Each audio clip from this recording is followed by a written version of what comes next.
Selamat pagi saudara sekalian, puji Tuhan. Hari ini kita masih bisa melihat kesempatan baru di hari yang baru. Dan saya ingin menyampaikan renungan singkat pagi ini seperti biasa.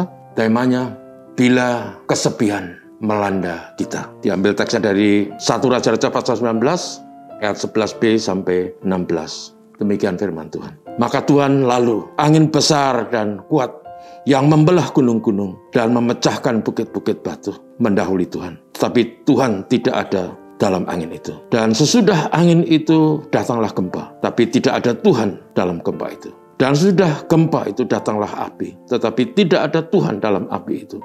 Dan sesudah api datanglah bunyi angin sepoi-sepoi basah. Segera sudah Elia mendengarnya. Ia menyelubuki mukanya dengan jubahnya, lalu pergi keluar dan berdiri di pintu gua itu. Maka datanglah suara kepadanya yang berbunyi, "Apakah kerjamu di sini, hai Elia?" Jawabnya, "Aku bekerja segiat-giatnya bagi Tuhan, Allah semesta alam. Karena orang Israel meninggalkan perjanjianmu, meruntuhkan mezbah-mezbahmu, dan membunuh nabi-nabimu dengan pedang. Hanya aku seorang dirilah yang masih hidup, dan mereka ingin mencabut nyawaku." Saudara-saudara, inilah kisah pada waktu Nabi Elia berada di Gunung Horeb dalam pertemuan yang sangat khusus dengan Tuhan. Pada saat itu, seperti renungan sebelumnya kita dengar, Elia sedang sangat ketakutan dan lelah. Tapi akhirnya dia sampai di gunung ini, dan disitulah terjadi pertemuan dengan Tuhan. Ada dikatakan tentang badai, ada dikatakan tentang api, gempa, tapi tidak ada Tuhan di situ. Sebab Tuhan itu roh. Tuhan itu tidak kelihatan. Tapi Tuhan itu ada di mana saja, walaupun Tuhan itu satu. Nah, saudara sekalian, dalam kisah ini kemudian Tuhan bertanya kepada Elia, "Apa yang kamu kerjakan di sini, hai Elia?" Dan Elia menjawab, "Tuhan, aku telah bekerja segiat-giatnya untuk Tuhan. Tetapi orang Israel telah meninggalkan engkau, telah membelakangi engkau. Orang Israel telah meninggalkan mezbah dan meruntuhkan mezbah-mezbahmu dan membunuh nabi-nabimu.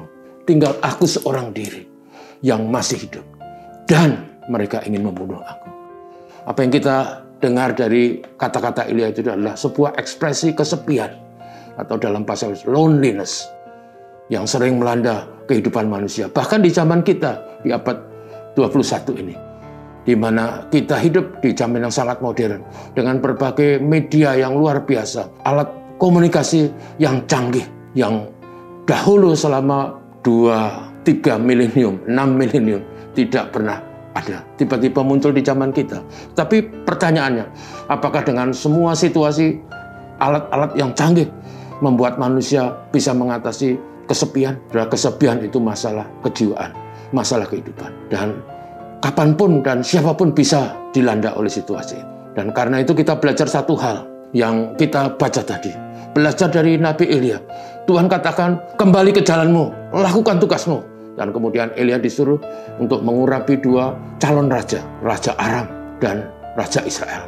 Dan juga mengurapi Elisa yang akan nanti menggantikan jabatan Nabi dari Elisa. Artinya saudara, kalau situasi kita merasa seorang diri, kesepian, tidak ada yang peduli, seolah-olah berjuang sendiri. Nasihat firman Tuhan, lakukan tugasmu. Percayalah, Tuhan pedulikan. Tuhan menolong Anda. Tuhan pasti memampukan Anda. Manakala tugas diselesaikan, semua akan menjadi baik. Jangan pernah mencari jalan pintas. Percayalah sama Tuhan. Lakukan tugasmu. Tuhan memberkati kita. Mari kita berdoa. Terima kasih untuk hari ini. Kesepian sering melanda hati dan jiwa manusia.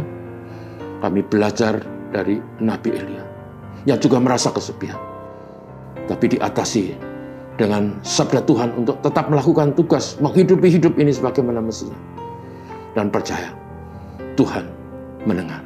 Dalam percakapan dengan Tuhan, Elia sadar itulah suatu jeritan. Sama seperti kami, melakukan tugas kami dan mengimbangi dengan doa. Karena doa adalah cara berkomunikasi dengan Tuhan. Manakala kesepian melanda, kami dinasihati untuk melakukan tugas kami dan berbicara kepada Tuhan. Dalam konteks kami adalah doa. Tuhan menolong kami semua. Kami selalu doakan negeri kami diberkati. Tuhan Yesus, terima kasih. Amin. Selamat pagi, saudara.